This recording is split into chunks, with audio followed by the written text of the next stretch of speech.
right, how's it going there, guys? So today I'm going to introduce you to a new friend of mine who is someone that I found on YouTube a day in April soon after I masturbated to porn. I just saw this YouTube thumbnail and it just looked really interesting and something about NoFap secrets, and then I watched it.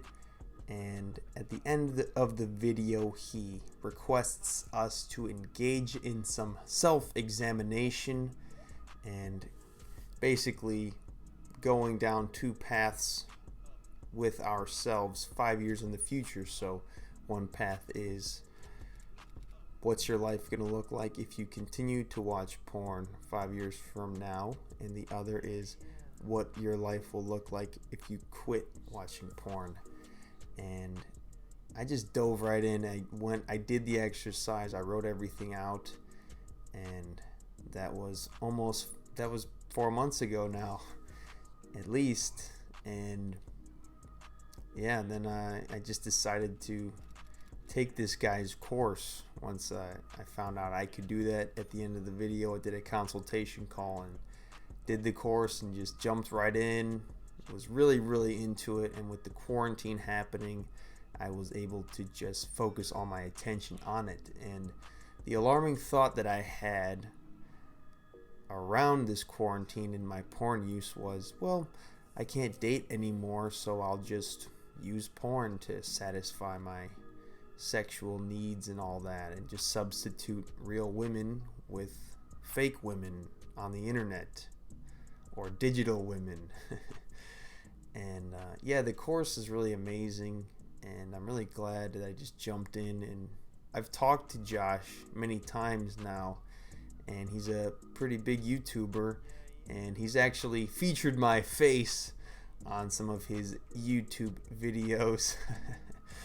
I guess my personal claim to fame, he's getting my face out there, and he likes my music. I mean, he digs me and I dig him. It seems really fucking cool that I've met this guy and we're buddies now in a way that we can be long distance. He lives in San Diego and I took his course. He's like my teacher and mentor, and he's just a really cool guy. So this is a brief intro to him, so hope you enjoy it. What's going on, Josh? Welcome. How's it going, Luke? Thanks for being here. It's great, man. Appreciate it having me on, man. Fuck yeah. Glad you did it.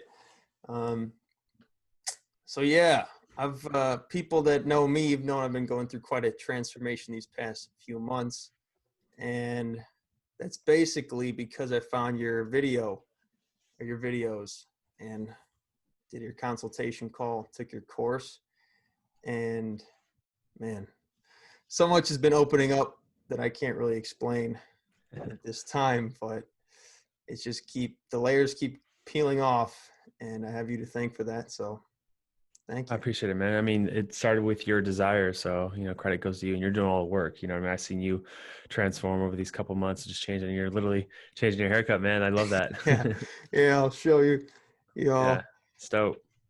This is kind of like my loving fuck you to everything that's all the bullshit going on and all the Sure. untruths I'm being exposed to. Yeah, so yeah, I mean, we could talk about some red pill stuff later, but I'm discovering that is a lot bigger than just around women. It's around everything, literally. But yeah, I want to give you people a glimpse of you.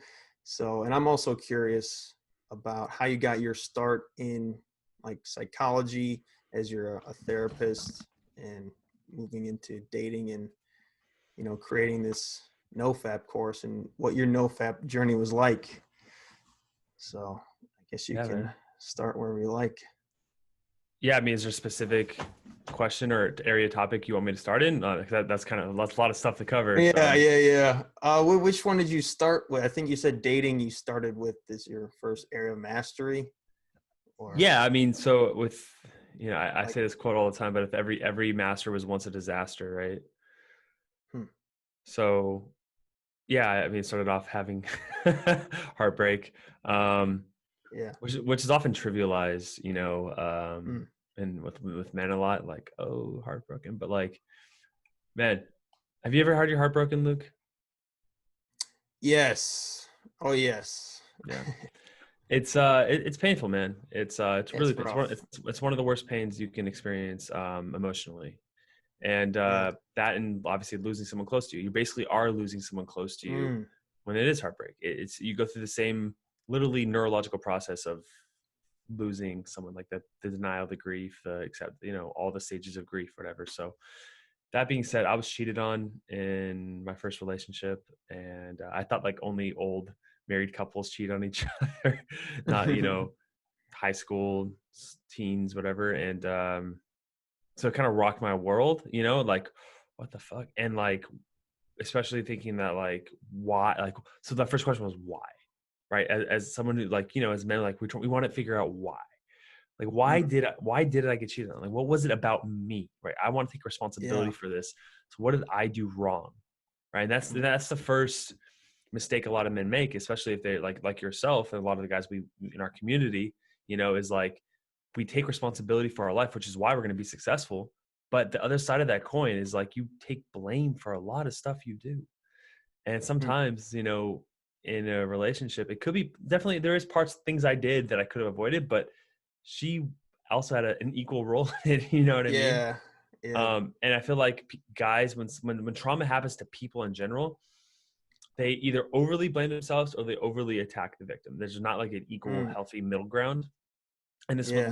this what leads to a lot of like resentment towards different groups, or like men haters, right? Like all men are Yeah. this, it's because they've been hurt, and they didn't take responsibility, right? So that being said, I got back with her. Oh man. Yeah, and then she cheated on me again, right? And so Ooh. it's Yeah. like that whole thing, like shame me once, that saying I'm talking about? It's like screw me once, shame on you, screw me twice, shame on me, kind of thing. And Yeah. yeah, anyway, so that why this like amplified times 10. I was like, all right, I got to figure out why this happened so I can avoid it in the future, because it's one of the worst pains I went through up until that point. And so it naturally led to psychology, like studying Mm-hmm. human behavior, which I didn't know actually psychology was like understanding it until I was in one of the basic classes in high school and he was talking about it. And I was like, oh shit, like if I go into this more, I can learn about why this happened, and I can start with my figuring out my own pain. And Mm. when I went to grad school, man, I was actually still trying to do history. I didn't realize I wanted to do psychology, but then Mm. I took some more psych courses. And I'm like, oh, this is pretty cool. And then so that led to I still didn't learn about my past mistake, and I got to another relationship, and there was like blind behaviors, and I got cheated on Yeah. again. And Mm. then I got with another girl, and then I cheated on her, and it's just back and forth, just like toxic Yeah. relationships, especially in the college environment. Like Chico is a party school, so we're just constantly, it's just partying. It's just like always opportunity Yeah. everywhere. And it's just like not healthy. Everyone's getting drunk, blacked out. It's like not good.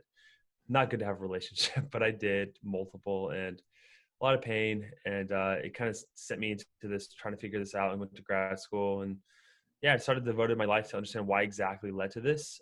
Porn was Yeah. one of the factors for sure. We can get into in a little bit, but yeah, man. And then I was like, you know what? In terms of like helping other guys, it's like you can't do much with a psych undergrad degree. So I was like, I went to grad school, and I was like, I'm gonna start putting out content. Like I'd like this YouTube thing. Best case scenario, I make it my business. Worst case scenario, it's a resume builder. And it started off as a Mm. resume builder. I got a job down here in San Diego because of it. The therapist down here was like the content I was putting out, and Mm. now it turned into a business. So that's kind of the short end of it. So that was a very brief intro to Josh Hudson, a small taste for your ass. And I'll be putting out more videos with him. I've done a couple interviews with him so far, and I think we're going to be doing more. And we talk about a lot of different cool shit around NoFap and dating and spirituality and psychedelics and all types of shit. Really interesting guy, open, and he's the guy with the NoFap course. He's the guy with the key. He had the key to the kingdom, and I found the key and I unlocked the door myself and went down this whole rabbit hole. And he was just the guide and the teacher that allowed me to create myself in this way. And yeah, it's fucking amazing, It's a dream come true that I can speak to him like this. And if you want to take his NoFap course, the link is below. Yeah, I'd been trying to quit porn for at least 5 or 6 years. I've known it's a problem. I've known about NoFap for 3 years, 3 years, and the system that he created and this course that he created, the groups that he creates, they just really implement all the techniques. And he has his background in psychology, and he's a dating coach, and he knows about NoFap and red pill with dating and all that. He knows, he's really well rounded. He's a young dude, and he's just an up and comer like myself. He's just farther along in his journey, and I get to be with him and watch him grow, and he gets to help me grow and all this stuff. So if you want to help us both out and help yourself by quitting porn once and for all, click the link below. I get 40%, and it's my side hustle, one of them right now, and it's awesome. So thank you for watching this video. Please like this video if you enjoyed it, and comment below and subscribe to the channel. I will see you all next time.